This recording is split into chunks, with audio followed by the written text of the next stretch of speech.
Update naman tayo sa lagay ng panahon dito sa Pilipinas mula sa ating ka-weather, BNC resident meteorologist, Benison Estareja. Benison? Corina, asahan pa rin ang mainit at maalinsangang panahon ngayong weekend dahil sa easterlies o yung hangin po na nagmumula dito sa may Pacific Ocean. Wala pa rin pong bagyo na papasok ng Philippine Area of Responsibility hanggang sa katapusan po ng buwan ng Abril at paglilinaw ng pag-asa, hindi pa po epekto ng El Nino yung nararamdaman natin sa ngayon at sadyang nasa kalagitnaan pa tayo ng warm dry season or tag-init. Ngayong Biyernes, pumalo muli sa delikadong antas ang heat index sa maraming parte po ng ating bansa. Kagaya na lamang sa may Butuan, Agusan del Norte, 47 degrees, isa po yan sa mga highest simula nung nag-start ang panahon ng tag-init. Sinundan ng 46 degrees sa may Dumangas, Iloilo at 43 degrees pa sa maraming lugar sa ating bansa. Bukas, araw ng Sabado, meron pa rin mga lugar na higit 40 degrees Celsius ang mararamdamang init. Tulad pa rin dito sa may Butuan, Iloilo, Eastern Samar at Negros Occidental, habang sa may Quezon City hanggang 39 degrees Celsius po yung posibleng maramdamang init. Ka-weather, nakakapanghina pa rin po yung ganitong heat index, kaya ugaliin pa rin ang pagbaon ng payong, shades, pamaypay o anumang pampawi ng init, lalo na kung lalabas ng tanghali.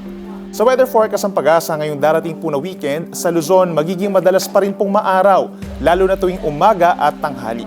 Pagsapit naman ng hapon, ng Sabado at Linggo, posible pong may kaulapan dito sa may Northern Luzon, particularly sa may Cordillera Region, Batanes, Cagayan at Isabela. Meron din po mga thunderstorms na hindi naman magtatagal.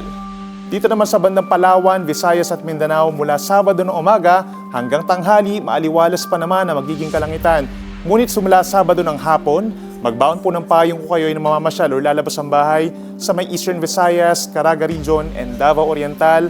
May tsansa po ng mga light to moderate rain sa mga lugar na yan at maaari ito magtagal hanggang Linggo ng tanghali.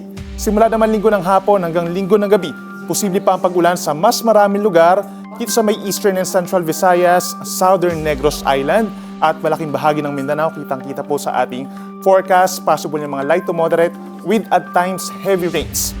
Kaya mag-ingat po sa posible na mga biglaang pagbaha o pagguho ng lupa. Sa kabilang banda, makakatulong po ang ganitong ulan sa nanunuyong mga pananim at nasusunog na mga kabundukan doon at maiibsan din ng bahagya ang nararamdaman nilang init. At yan muna ang napapanahong balita ngayong Biyernes. Ako po ang inyong ka-weather, Benison Estareja, na nagsasabing ang swerte darating sa tamang panahon. Manatiling nakatutok sa Bilyonaryo News Channel. Sumubaybay sa aming social media accounts at mag-subscribe sa aming YouTube channel para sa mga bago at eksklusibong balita.